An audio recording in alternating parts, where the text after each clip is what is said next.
शिव पुराण श्री रुद्र संहिता पंचम खंड अध्याय 45वां युद्ध आरंभ। सनत कुमार जी बोले, हे व्यास जी, जब इस प्रकार अंधक के उन 3 मंत्रियों ने वहां आकर अंधक को सब बताया, तब वह क्रोधित होकर वहां स्वयं जाने को आतुर हो गया। तब मदिरा पान करके वह अपनी विशाल सेना को साथ लेकर मंदराचल पर्वत की ओर चल दिया।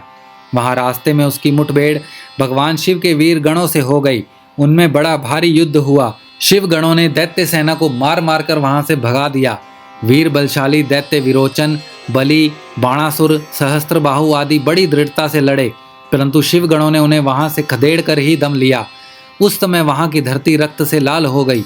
जब असुरों की सेना ने देखा कि वे किसी भी प्रकार से शिव गणों को नहीं हरा पाएंगे, तब वे स्वतः ही वहां से लौट गए।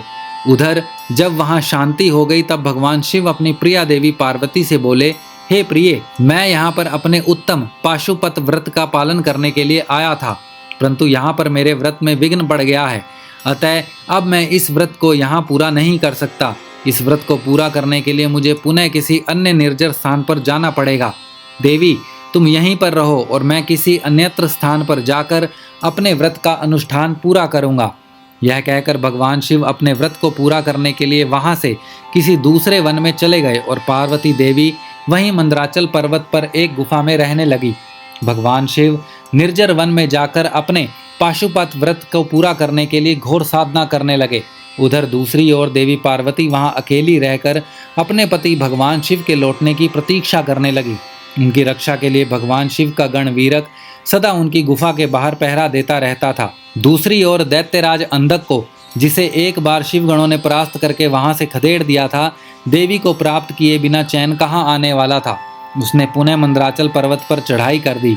जैसे ही अंधक और उसकी दानव सेना पर्वत पर पहुंची, वीरक ने उनसे युद्ध करना आरंभ कर दिया। महाबली वीरक बड़ी वीरता से उन दैत्यों से युद्ध करता रहा और उन्हें हराता रहा। उनके बीच भयानक अस्त्र शस्त्रों का प्रयोग होता रहा।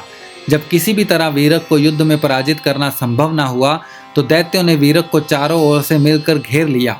जब गुफा के अंदर बैठी देवी पार्वती को यह ज्ञात हुआ कि उनका प्रिय रक्षक चारों ओर से दानवों से घिर चुका है, तो उन्होंने अलौकिक रीति से ब्रह्मा, विष्णु और देवताओं का मन में स्मरण किया। यह ज्ञात होते ही कि जगत जननी जगदम्बा माँ पार्वती ने स्मरण किया है, पल भर में सब देवता वहां मंदराचल पर्वत पर उपस्थित हो गए और दैत्यों से युद्ध करने लगे। जब वीरक ने देखा कि अब वह अकेला नहीं है, उसके साथ पूरी देव सेना खड़ी है, तो वह हर्षित मन से पुनः युद्ध में लग गया और तब उसका जोश देखते ही बनता था।